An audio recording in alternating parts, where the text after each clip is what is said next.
Hello sa mga ka-IT natin dyan. Welcome na naman dito sa ating panibagong vlog. So today nga gawin natin ay magre-remote tayo ng ating one-click Peace Wi-Fi system.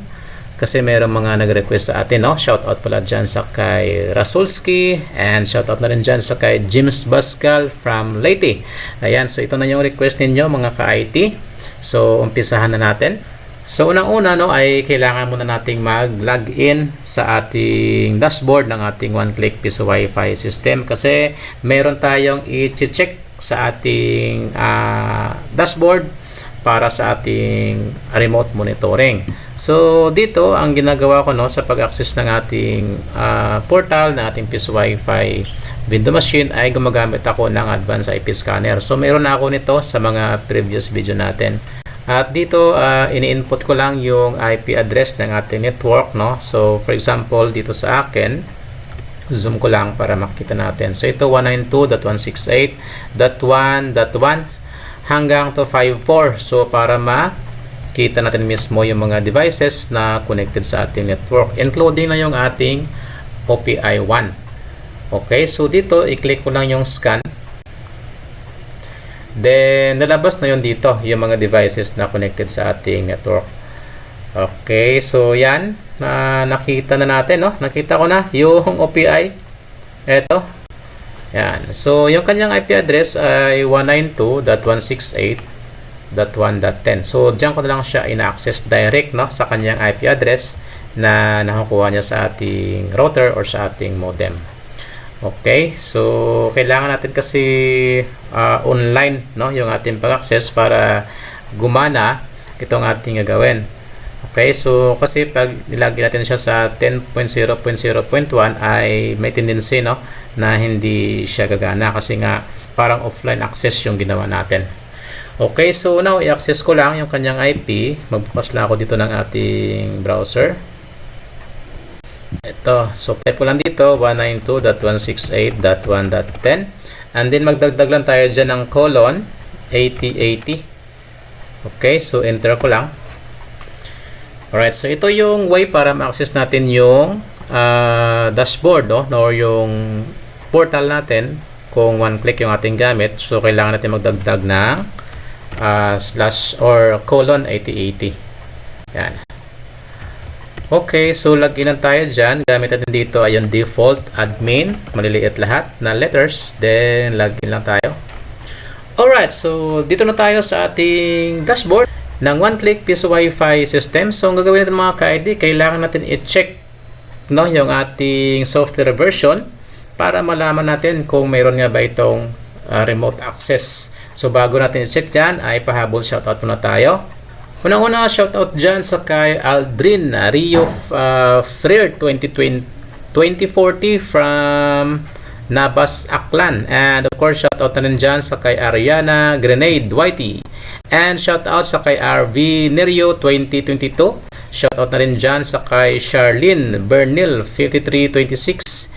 And shoutout sa kay Kabukid Life Vlog from Cebu. And shoutout na rin dyan sa kay Giselle Sacco from Pinamungahan, Cebu. And shout out sa kay Sabrina Balading 5167. Ayan, maraming salamat sa mga ka-IT natin dyan na patuloy na sumusuporta. Alright, so balik tayo dito sa ating dashboard.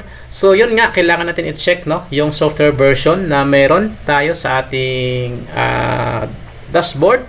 So ito yung ating software version. I-scroll lang natin sa pinaka-ibaba. Diyan natin makikita. So, zoom lang natin. So, currently mga ka-IT, yung ating software version dito ay 0.1.4 P9. Okay, so dapat ito yung software na meron kayo sa inyong mga Peace Wi-Fi vendor kung one-click yung gamit nyo para mapagana natin yung remote monitoring. Okay? Kasi yung previous version ay walang kasama yon na built-in remote monitoring. So ito yung meron, yung 0.1.4 P9. So once again, dapat ito yung software na gamit niyo kasi kung tingnan natin dito sa gilid, dito makikita natin na meron siyang remote access. Ayan siya. Okay, so yung previous version ay wala yung kasamang remote access.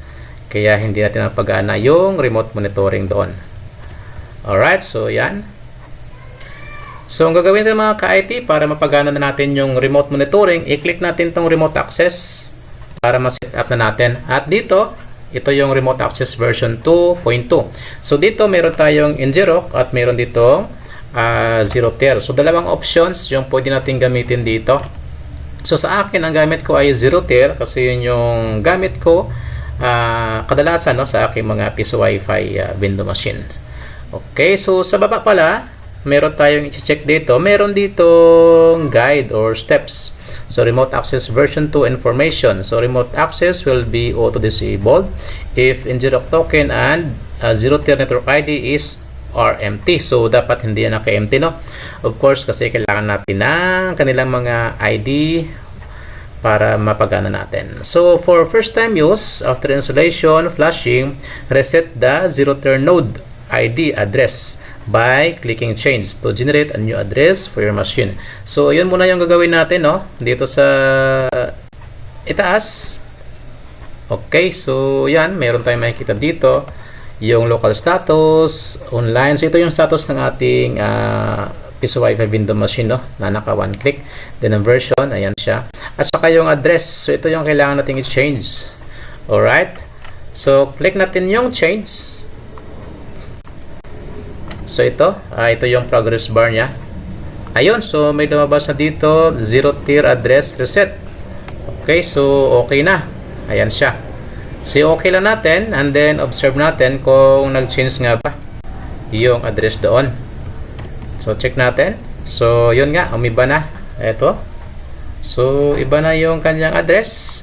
So next natin gagawin mga ka-IT ay kailangan nating mag-login sa ating Zero-Tier account, no? Sa ating Zero-Tier network kasi kokopyahin natin yung network ID. Okay, and then ipaste natin dito. Ayan, sa network ID. Alright, so magbukas lang tayo, no, ng ating Zero-Tier account. Yan, so my Zero-Tier.com. Then login lang tayo. Then dito, gamit ko yung aking Google. Alright, so ito na yung ating Zero-Tier account at ito yung aking network para sa aking mga piso Wi-Fi window machine. So dito, ito yung network ID at ito yung network name. So nilagyan ko lang dyan siya ng piso Wi-Fi _ network para distinguish ko kung para saan nga ba ito. At meron akong description, nilagyan ko lang dyan ng remote monitoring. So sa inyo dyan, ay pwede kayo maglagay dyan, no? Kung ano yung inyong mga gustong ilagay dyan. So dito, i-open na natin. Click natin yung network ID. Alright, then itong network ID, mga ka-IT, highlight natin yan. Oops, ito lang yung ID. Yan. Up. Yun. And then, right-click, copy natin. Okay, so copy natin yan. And then, balik tayo sa ating dashboard ng ating one-click piso Wi-Fi system. And then, dito sa network ID, i-paste natin dyan. Right-click, then paste. And then, click natin itong enable Zero-Tier. Ito. Alright. Then, sa baba, click natin yung save. Ito. Okay. Then, dito mayroon na siyang lumabas, no? Remote access settings has been saved. Alright. So, ibig sabihin, okay na, no? Na-save na natin. So, click natin yung okay. Then, makikita natin dito mga ka-IT, yung remote status niya. So, access denied. Meron na siyang map. Wala pa siyang network name. Pero yung network type, private. Asan IPI, wala pa.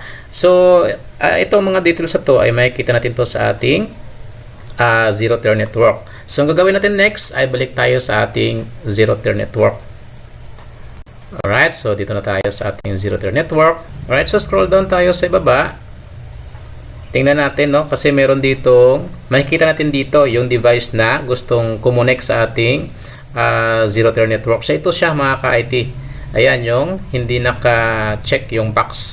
So ito ang kanyang address. Makikita natin yan doon sa details mismo. Doon sa ating one-click piso Wi-Fi system. So balik tayo doon para double check natin. Alright, so ito siya yung address. So, ibig sabihin, ito yung device na gustong kumunik doon sa ating zero-tier network. Alright, so ang gagawin natin, balik tayo sa ating zero-tier network and then i-check natin itong box, ito, para ma-authenticate na yung ating one-click piso Wi-Fi system dito sa ating zero-tier network. Alright, then, yan, check natin. And then dito, pwede natin yan lagyan. So, lagyan ko ng one-click piso Wi-Fi. Oops. Piso Wi-Fi. Of course, para matandaan ko kung ano nga ba itong device na ito. Alright, so after that natin ma-authenticate, balik tayo ulit sa ating one-click piso Wi-Fi system para matingnan natin yung status. So dito, yung remote status niya ay naging okay na. So zoom lang natin. Yan, so naging okay na siya.